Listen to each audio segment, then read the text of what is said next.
Hello and welcome to this lab session. In this session, we will look at how you can import your data from S3 to SageMaker Jupyter Notebook to perform some machine learning tasks.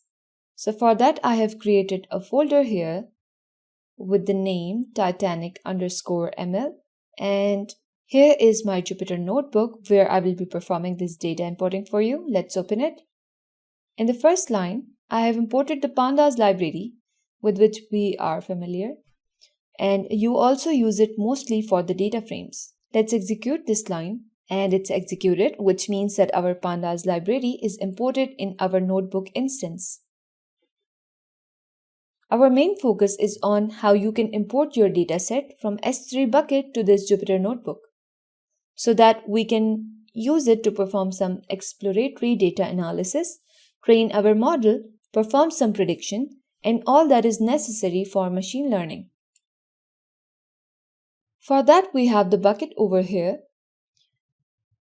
where you will give your bucket name.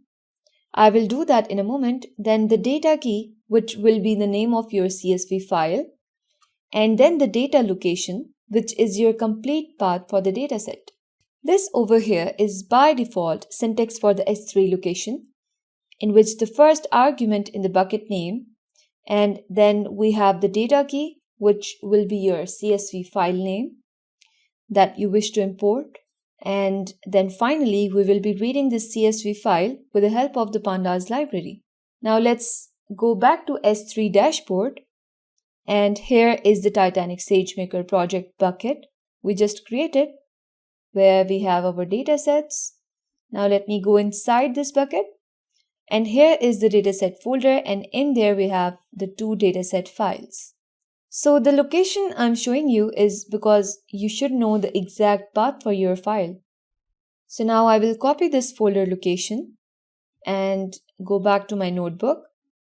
Just paste it here in the bucket variable. Remove the initial location, the S3, and the column with backslashes.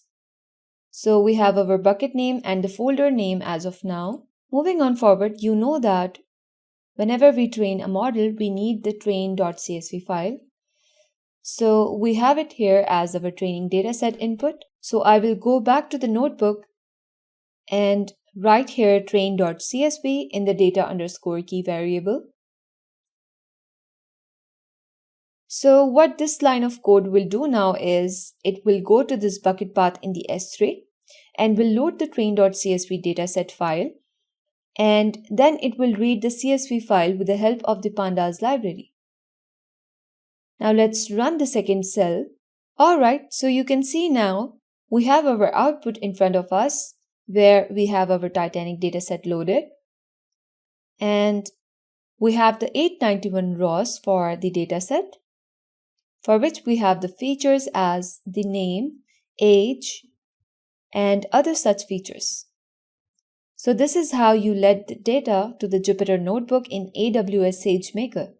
Likewise, you can import some other datasets of your choice as per your requirement.